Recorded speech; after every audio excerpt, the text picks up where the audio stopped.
Hi, my name's Kate and I picked my NFL team out of a basket. The Super Bowl was very underwhelming. Let's talk about it. Before the game began, we had some amazing music performances by Green Day, Charlie Puth, Brandy Carlisle, and Coco Jones. Then the so-called game started. I don't know if the teams just struggled offensively or they both had really good defenses, but the ball barely moved down the field. The Seahawks received first to start off the game, managed 51 yards and put 3 points on the board with a 33-yard field goal by Jason Myers. The next 4 possessions between the Patriots and the Seahawks all resulted in punts. They moved the ball a combined 48 yards.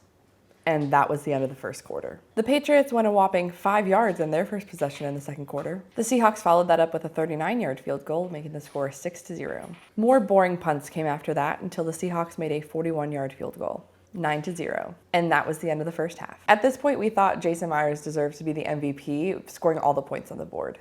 The halftime show was more lively and had more action than the first half of the game. So I was hopeful that energy would continue into the second half of the game. And I was wrong. The third quarter started out just like the second quarter, where the Patriots only moved the ball 7 yards, punted to the Seahawks, and the Seahawks managed another 41-yard field goal. 12-0. Kid you not, the rest of the quarter was just back and forth punts, and the ball moved a total of 23 yards.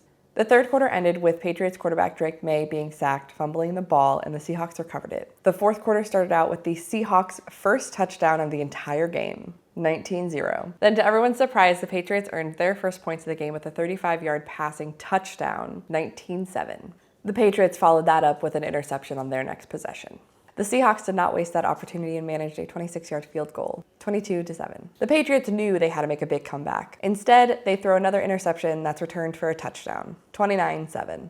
With 4 minutes, 27 seconds left in the game, it was now or never for the Patriots to get more points on the board to potentially try to win this thing. They did manage a touchdown in their next possession, but they could not make the 2-point conversion. And that was pretty much the end of the game. The Seahawks are your Super Bowl champions, 29-13. Myers did not win MVP, even though he scored 17 of the 29 Seahawks points. Instead, Kenneth Walker III won that title, which makes sense since he ran 135 yards on 27 carries and had 26 yards receiving on 2 targets. He's the first running back in the last 28 years to win this title. So what's next? The players get some much needed time off, but coaching and staff now have to get ready for the draft. Before the draft, the next big event is the Combine. It's a week-long evaluation where over 300 top college prospects perform physical, medical, and psychological tests for NFL scouts, coaches, and general managers, featuring the 40-yard dash, bench press, and position drills. This year's Combine will be February 23rd through March 2nd. Then we wait for the draft, which is held in April, over 3 days for all 257 picks. Well, that wraps up this NFL season, but I'll be back for the draft. After that,